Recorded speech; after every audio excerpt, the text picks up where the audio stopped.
کر دی ہے اور اس نے اپنا سارا کا سارا کیریئر ہی تباہ کر لیا ہوتا ہے بلال کی بات نہ مان کر۔ یہاں پر اوہد اور اس کے تایا تو پہلے سے ہی پلان بنا کر بیٹھے ہوتے ہیں کہ ویئر ہاؤس پر جیسے ہی ایمان کو اس بات کا پتہ چلے گا کہ ان لیگل ایکٹیویٹیز ہو رہی ہیں تو ایمان جو ہے وہ ریڈ کرنے کے لیے ضرور آئے گی اور بلال بھی اس کے پیچھے آئے گا، اس طرح ہم ان دونوں کو پھنسا دیں گے۔ لیکن یہاں پر بلال جو کہ ان کی نیچر سے اچھے طریقے سے واقف ہوتا ہے وہ ایمان کو منع کرتا ہے، لیکن ایمان تو اپنی ضد پر قائم ہوتی ہے اور کہتی ہے کہ میں یہاں پر ریڈ تو ضرور کرنے کے لیے جاؤں گی، آپ مجھے اس لیے منع کر رہے ہیں کیونکہ وہ آپ کے تایا ابو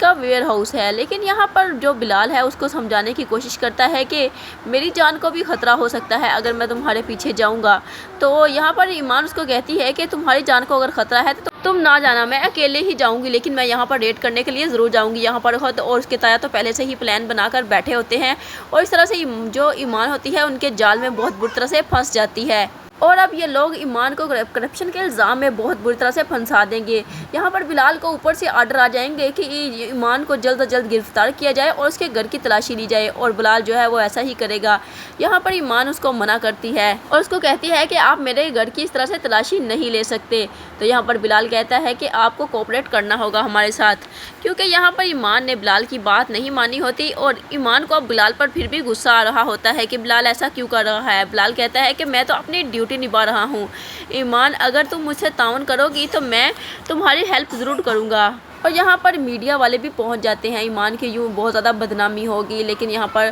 بلال جو ہے وہ ایمان کو بچانے کے لیے اس کے خلاف جتنے بھی اس کے تایا ابو نے ثبوت بنائے ہوتے ہیں وہ سارے کے سارے اکٹھے کرے گا اور ایمان کو بے گناہ ثابت کر کے ہی دم لے گا۔ لیکن فی الحال تو ایمان کو بلال پر کافی زیادہ غصہ ہوگا اور اسے یہی لگے گا کہ بلال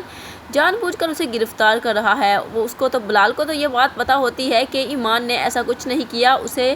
جو ہے اوہد اور اس کے تایا نے ہی بری طرح سے جال میں پھنسایا ہے